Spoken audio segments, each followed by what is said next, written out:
పరం శాంతి. బాపూజీ అంటూ ఉన్నారు, మీరు ఏదైతే సంకల్పం చేస్తారో అది వైబ్రేషన్ అయ్యి మొత్తం వ్యాపిస్తూ ఉంటుంది.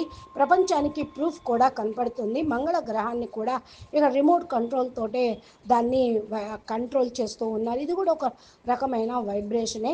భలే అవుట్ ఆఫ్ కంట్రోల్లో ఉన్న వయాగర్ 1 2 3 అది కూడా మీ కంట్రోల్లోనే వస్తుంది కదా. అదేవిధంగా మీరు ఆత్మస్వరూపంలో కూర్చొని మీరు సంకల్ప శక్తిని ఉపయోగించి సంకల్పాలు చేస్తే అది వైబ్రేషన్ లాగా ప్రపంచం మొత్తంలో కూడా వ్యాపిస్తూ ఉంటాయి. ఈ ప్రపంచం కూడా సంకల్పాలతోటే సృష్టించబడింది. బ్రహ్మపురిలో ఉండి సంకల్పం చేసే సృష్టిని తయారు చేశారు. భలే ఫస్ట్ పరం పురుషులు సృష్టించారు.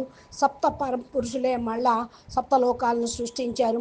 తర్వాత బ్రహ్మపురి, విష్ణుపురి, శంకరపురి ఇవన్నీ కూడా జరిగినాయి కదా.